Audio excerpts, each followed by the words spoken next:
নমস্কার বন্ধুরা, আমি শ্রাবন্তী আর আপনাদের সবাইকে জানাই আমার গ্রিনরুট গার্ডেনে স্বাগত। বন্ধুরা, আমাদের এই যে লেবু গাছ, এই অক্টোবর মাস কিন্তু শেষ, আর সামনেই হচ্ছে নভেম্বর মাস আর ডিসেম্বর মাস, যে মাসে লেবু গাছ কিন্তু ডরমেন্সির মধ্যে ঢুকে পড়ে। আর জানুয়ারি মাসে কিন্তু আমাদের ফুল আসা শুরু হয়ে যায় যখন সে ডরমেন্সি থেকে ফেরে।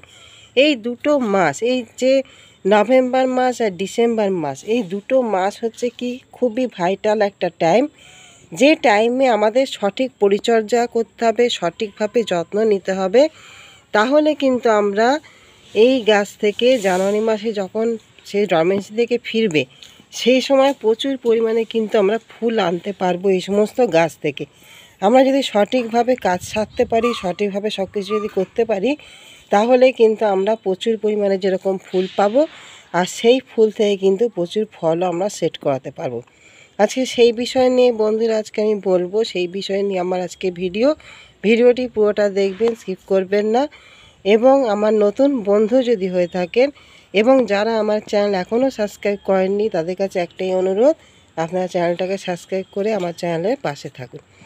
বন্ধুরা, এই যে নভেম্বর মাস আর ডিসেম্বর মাস, এই দুটো মাস কিন্তু আমরা গাছে কোনো খাবার দেব না। আমরা সেপ্টেম্বর মাসে, অক্টোবর মাসে কিন্তু খাবার দিয়ে ফেলেছি।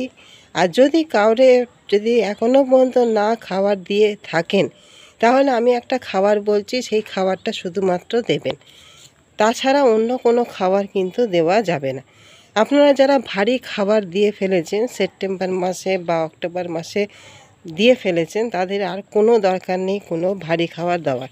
কিন্তু যারা এখনও পর্যন্ত ভারী খাবার দেননি, তারা আর ভারী খাবার দিতে যাবেন না। শুধুমাত্র আমি যে খাবারটা বলছি সেই খাবারটা শুধু দেবেন। সেই খাবারটা কি না, সেই খাবারটা হচ্ছে শুধুমাত্র আমরা কম্পোস্ট দেবো, আর অন্য কোনো খাবার কিন্তু দেবো না। শুধুমাত্র ভার্মি কম্পোস্ট কিংবা আপনার কাউডাং কম্পোস্ট সেটা আপনারা দেবেন। লিক কম্পোস্টটা দিতে যাবেন না, কারণ লিক কম্পোস্টের মধ্যে কিন্তু প্রচুর পরিমাণে নাইট্রোজেন থাকে, এবং আপনারা যখন লিক কম্পোস্টটা গোড়ায় দেবেন তার 1 থেকে 1.5 সপ্তাহ পর থেকে কিন্তু একটা নাইট্রোজেন রিলিজ হতে থাকে, প্রচুর পরিমাণে নাইট্রোজেন কিন্তু রিলিজ হতে থাকে। যে কারণে কি হবে, যখন গাছটি ডরমেন্সি থেকে ফিরবে সেই সময় কিন্তু সে ওই খাবারটাকে নিয়ে প্রচুর পরিমাণে কিন্তু পাতা বার করে গাছে গ্রোথ বাড়ানো শুরু করবে। তখন কিন্তু আপনাদের ফুল আসার সম্ভাবনাটা কিন্তু কমে যাবে। সেই জন্য লিক কম্পোস্টটা আপনারা অ্যাভয়েড করবেন। আপনারা ভার্মি কম্পোস্ট কিংবা কাউডাং কম্পোস্ট অবশ্যই যেন 1 বছরে পুরনো হয়, সেই কম্পোস্ট দেবেন। যদি আপনাদের টব যদি 10 থেকে 12 ইঞ্চি থাকে, তাহলে আপনারা 1 থেকে 1.5 মুঠো দেবেন। আর যদি বড় জায়গা থাকে, বড় ড্রামের মধ্যে যদি থাকেন, তাহলে 2 থেকে 3 মুঠো দেবেন।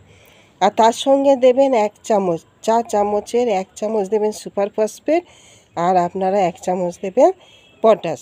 আর যদি আপনারা 0050 দিতে চান, তাহলে সেটা গাছে স্প্রে করে দেবেন। শুধুমাত্র এইটুকানি খাবার, না কোনো হাড় গুঁড়ো, না শিংকুচি, না আদার্স কোনো খাবার, অন্য কোনো খাবার না। শুধুমাত্র এই কম্পোস্ট, আপনার পটাশ আর হচ্ছে সুপার ফসফেট, শুধুমাত্র এইটুকানি শুধু দেবেন যারা খাবার দেননি। আর যারা খাবার দিয়ে ফেলেছেন তাদের কোনো রকম খাবার দেওয়ার কিন্তু প্রয়োজন নেই। শুধুমাত্র আপনারা এইটুকানি করে ফেলবেন, আর কোনো কাজ করতে হবে না, কোনো স্প্রে করতে হবে না, কিছু না। শুধু আপনারা মাসে 2 বার একটা ভালো মানের যে ফাঙ্গিসাইড থাকে, সেই ফাঙ্গিসাইড অবশ্যই দেবেন। মাসে 2 বার করে ফাঙ্গিসাইড কিন্তু দিয়ে যেতে হবে। আর একটা কীটনাশক, যে কোনো কীটনাশক আপনাদের কাছে যেটাই থাকুক না কেন, সে জৈব হোক অজৈব হোক, যেটাই হোক না কেন, আপনারা একটা কীটনাশক মাসে 1 বার করে কিন্তু প্রয়োগ করবেন। তাহলে গাছটা দেখবেন সুস্থ স্বাভাবিক থাকবে, ফাঙ্গাস মুক্ত থাকবে, এবং যদি নতুন করে পাতা ছাড়ে তাহলে পাতাগুলো ভালো থাকবে, পাতাগুলো নষ্ট হবে না। বন্ধুরা দেখতে পাচ্ছেন এখানে প্রত্যেকটা পাতা, এগুলো সব নতুন পাতা বেরিয়েছিল, অনেকটাই ম্যাচিওর হয়ে গেছে। আমরা কি করব না, শুধুমাত্র মাসে 2 বার ফাঙ্গিসাইড দেবো, আর মাসে 1 বার শুধু কীটনাশক দেবো। আর যে খাবারটা দেওয়ার কথা বললাম, যারা খাবার দেননি, শুধুমাত্র সেই খাবারটা দিয়ে ফেলবেন। আর কিচ্ছু কিন্তু করতে হবে না। আমরা আর কোনো খাবার কিন্তু দেবো না, কোনো রকম স্প্রে করব না, কিচ্ছু করব না। তবে হ্যাঁ, এই মুহূর্তে এই সময়তে আপনাদের যে অক্টোবর মাস শেষ হতে চললো, এই নভেম্বরের প্রথমেই আপনারা বুস্টার 2 বা বাম্পার যে কোনো একটা অবশ্যই কিন্তু স্প্রে করে দেবেন। এই মুহূর্তে কিন্তু খুব ভালো কাজ করবে এই জিনিসটি আপনারা এই নভেম্বর মাস পড়তেই আপনারা কিন্তু বুস্টার 2, যদি বুস্টার 2 করেন তাহলে 1 লিটার জলে 1 ফোঁটা, আর যদি বাম্পার করেন তাহলে 2 থেকে 2.5 লিটার জল নেবেন, সেখানে 1 ml দেবেন, দিয়ে পুরো গাছটাকে আপনারা স্প্রে করে দিন। দেখবেন খুব ভালো রেজাল্ট কিন্তু আপনারা এই জিনিসটাই পাবেন। আর এই বুস্টার 2 এই সময় একবার প্রয়োগ করে দিলে আর প্রয়োগ করতে হবে না। সেই জানুয়ারি মাসে যখন আমাদের ফুল আসা শুরু হবে সেই সময় আমরা প্রয়োগ করব। আর ফলটা যখন গুটি ধরবে, গুটিটা যখন মার্বেল আকার ধারণ করবে, সেই সময় আমরা আরেকবার বুস্টার 2 প্রয়োগ করব। এই 3 বার শুধু আমরা বুস্টার 2 বা বাম্পার যেটাই হোক প্রয়োগ করব। তাছাড়া আর কোনো কিছু কিন্তু আমরা প্রয়োগ করব না। এবারে কি না, আমাদের এই যে নভেম্বর মাস গেল, এই নভেম্বর মাসে তো আমরা এই যে খাবারটা দেওয়ার যেটা আমি বললাম, যারা দেননি তারা দিয়ে দেবেন। আর এই কীটনাশক ফাঙ্গিসাইড আপনারা স্প্রে করবেন। তার সঙ্গে এই নভেম্বর মাসেই আপনারা বুস্টার 2 বা বাম্পার যেটা হোক দিয়ে দিচ্ছেন। আদার্স আর কোনো খাবার দেবেন না, কোনো কিছু করবেন না। এবারে যখন ডিসেম্বর মাস পড়বে তখন থেকে আপনাদের আরেকটি কাজ করতে হবে, সেটা হচ্ছে কি, এনাদের জলের কষ্ট দিতে হবে। আপনারা যখন মাটি যখন খটখটে হয়ে যাবে, শুকনো হয়ে যাবে, তখন আপনারা অল্প পরিমাণে, খুব অল্প পরিমাণে জল দেবেন। যে একেবারে ভরপুর মাত্রায় জল দিয়ে দিলাম তা কিন্তু না, আপনারা খুব অল্প পরিমাণে, মানে গাছটা যাতে আমাদের বেঁচে থাকতে পারে সেই রকমভাবে আপনারা কিন্তু জলটাকে প্রয়োগ করবেন। অতিরিক্ত জল দেবেন না।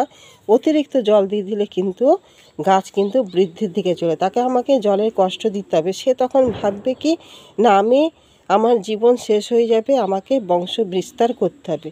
তখন কি হবে না, জানুয়ারি মাসে যখন আমাদের কুঁড়ি আসবে, ফুল আসবে, নতুন পাতার সঙ্গে যখন সে ডরমেন্সি থেকে ফিরে যখন নতুন পাতা বেরোবে, তখন দেখবেন প্রচুর পরিমাণে কিন্তু কুঁড়ি নিয়ে বেরোচ্ছে। আর আমরা যদি জলটাকে কন্ট্রোল না করতে পারি তাহলে কিন্তু সে প্রচুর পরিমাণে কুঁড়ির জায়গায় কিন্তু পাতা ছেড়ে দেবে। সেই জন্য এই জলটা আমাদের যখন ডিসেম্বর মাস পড়বে, সেই ডিসেম্বর থেকে কিন্তু আমরা জলটাকে খুব লক্ষ্য করে কিন্তু আমাদের জলটা দিতে হবে। মাটি যখন শুকিয়ে যাবে, গোড়া যখন শুকিয়ে যাবে, তখন আমরা অল্প মাত্রায় অল্প পরিমাণে কিন্তু জলটা দেব। আর 2 নাম্বার কাজ কি না, আমাদের হচ্ছে এই যে লেবু গাছগুলো কোনো ছাওয়া জায়গায় রাখা যাবে না। যেখানে ফুল সানলাইট পড়বে, সারাদিনে রোদের আলো থাকবে, সেই জায়গায় কিন্তু আপনাদের এই লেবু গাছগুলোকে রাখতে হয়। ফুল সানলাইটে কিন্তু অবশ্যই কিন্তু লেবু গাছগুলোকে রাখতে হবে। তাহলে বন্ধুরা বুঝতে পারছেন যে আমাদের নভেম্বর আর ডিসেম্বর মাস এই যে কটা আমি কাজ বললাম, এই কাজগুলো কিন্তু করতে হবে, তবেই কিন্তু আমরা প্রচুর পরিমাণে কিন্তু এখান থেকে ফুল আসবে, গাছ ভরে কিন্তু ফুল আসবে। আর সেখান থেকে আমরা কিভাবে ফল সেট করব সেই ভিডিওটা আমি বন্ধুরা সেই সময় আপনাদের দেব। কেন একটা গাছে প্রচুর পরিমাণে ফুল আসলেও সেই সব ফুল তো টিকিয়ে রাখা সম্ভব না। গাছের একটা এনার্জি থাকে, সেই এনার্জি হিসাবে সে তার নিজের শরীরে ফুলটাকে সেট করে বা ফলটাকে ধরে রাখতে পারে। আর তার সঙ্গে যদি আমরা আরও কিছু কাজ করতে পারি তাহলে অধিক মাত্রায় কিন্তু আমাদের ফল সেট হবে। সেই ভিডিওটা আমি সেই সময় দেবো বন্ধুরা, যে কিভাবে আপনারা ফুল থেকে ফলটাকে সুন্দরভাবে সেট করে রাখতে পারবেন যাতে কোনো গুটি যাতে না ঝরে। আর এখন কিন্তু আপনাদের এই পরিচর্যাটা কিন্তু অবশ্যই কিন্তু করতে হবে বন্ধুরা। এইভাবে না পরিচর্যা করলে কিন্তু আমাদের লেবু গাছে ফুল কিন্তু সঠিক মাত্রায় আসবে না। এই নভেম্বর এই ডিসেম্বর মাস, এই 2টি মাস কিন্তু খুবই গুরুত্বপূর্ণ মাস, যাতে আমাদের লেবু গাছে প্রচুর পরিমাণে কিন্তু লেবু আমরা ধরাতে পারি, প্রচুর পরিমাণে যাতে ফুলটাকে আনতে পারি। তাহলে বন্ধুরা আশা করি আপনারা পুরো ব্যাপারটা পরিষ্কার হতে পেরেছেন, বুঝতে পেরেছেন। আর সেইভাবে আপনারা কাজগুলো করুন, তাহলে দেখবেন যে প্রচুর পরিমাণে কিন্তু ফুল আসবে। আপনাদের অনেকের হয়তো গাছে এখনও পর্যন্ত লেবু রয়ে গেছে, আপনারা লেবুটাকে হারভেস্ট করে নেবেন। এবং হারভেস্ট করার সময় অবশ্যই এটা কিন্তু খেয়াল রাখবেন যে লেবু যখন থাকবে অন্তত লেবু থেকে কিছুটা দূর থেকে আপনারা গাছটাকে লেবুটাকে পারবেন, যেন একেবারে মুখ থেকে পারবেন না, কিছুটা রেখে আপনারা কাটিং করবেন, তাহলে সেখান থেকে ভালো ব্রাঞ্চ কিন্তু বেরোবে। তাহলে আশা করি বন্ধুরা পুরো ভিডিওটা পরিষ্কার হতে পেরেছেন, পুরোটা বুঝতে পেরেছেন। তাহলে এইভাবে আপনারা কাজ করুন, কাজ করলে অবশ্যই কিন্তু একটা ভালো রেজাল্ট আপনারা কিন্তু পাবেন।